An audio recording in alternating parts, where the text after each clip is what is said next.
अरे क्या कर दिया दिल्ली वालों आपने?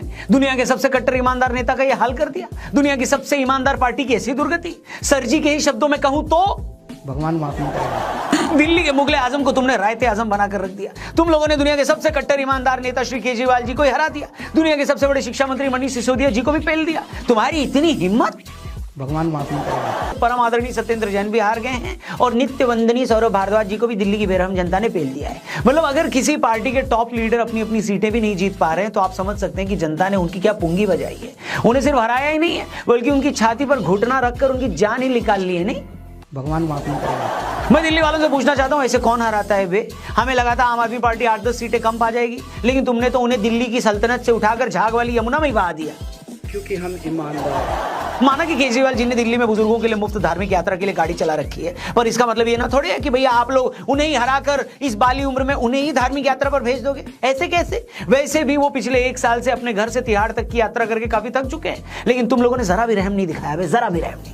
अब बताओ कौन करेगा तुम्हारा रोज रोज एंटरटेनमेंट? कौन हर रोज टीवी पर आकर कहेगा कि एलजी हमें काम करने नहीं देते, सैमसंग हमें झाड़ू लगाने नहीं देते, वोल्टास हमारे घर में आकर कचरा फेंक कर चले जाते हैं, हिटाची छत पर सूख रहा हमारा अंडरवेयर चुरा लेता है? कौन बोलेगा ये सब?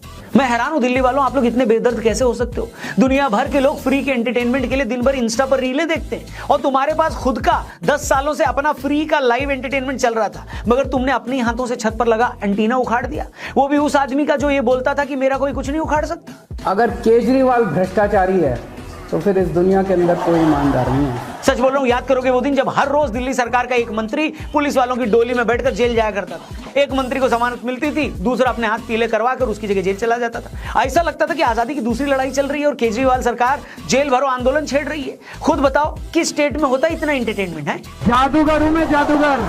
आखिर कौन सा वादा था जो केजरीवाल ने पूरा नहीं किया था? उन्होंने कहा था कि दिल्ली को लंदन बना देंगे। आप जाकर घर देखो उनका, आपको इतना आलीशान घर लंदन में भी नहीं मिलेगा। अब ये आप लोगों की गलती है जिनको ये लगा कि वो पूरी दिल्ली को लंदन बनाने की बात कर रहे थे। ये इतने बड़े बड़े घरों में रहते हैं।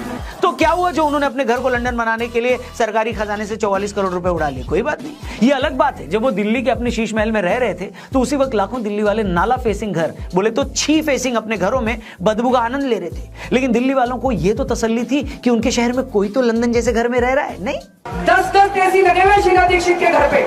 केजरीवाल जी ने बोला था मुझे सीएम बना तो हम यमुना को साफ कर देंगे। उन्होंने यमुना को पूरी तरह साफ भी कर दिया, लेकिन दिल्ली में पोल्यूशन इतना ज्यादा है कि आप लोगों को कभी यमुना की सफाई दिखाई ही नहीं दी। और दिल्ली में पोल्यूशन भी कोई केजरीवाल जी ने नहीं फैलाया था, वो तो आम आदमी पार्टी के कामों से बीजेपी वालों में इतनी ज्यादा जलन थी कि उस जलन का, यानी उनकी छाती जब जल रही थी तो उस छाती से निकली आग की वजह से पूरी दिल्ली में धुआं फैल गया था, वो पोल्यूटेड हो गई दिल्ली। लेकिन केजरीवाल जी की इसमें कोई गलती नहीं थी। केजरीवाल को आज कोई भी ईमानदार नेता नहीं मान रहा है, क्योंकि जिन केजरीवाल जी की ईमानदार इमेज की वजह से आम आदमी पार्टी दिल्ली नहीं पंजाब में भी सरकार बनाने में कामयाब हुई, अगर आज वो खुद अपना इलेक्शन हार गए हैं तो आप समझ सकते हैं कि उनका ऑरा टूट गया है, उनकी इमेज खत्म हो चुकी है और जनता उन्हें भी एक लालची और भ्रष्ट नेता की तरह देख रही है। क्योंकि ऐसा हो ही नहीं सकता कि जो आम आदमी पार्टी केजरीवाल जी के चेहरे पर 2015 में 67 और 19 में 62 सीटें लाई थी, वो आज 22 सीटों पर अटक गई है और उनके तमाम बड़े नेता खुद अपना चुनाव हार गए।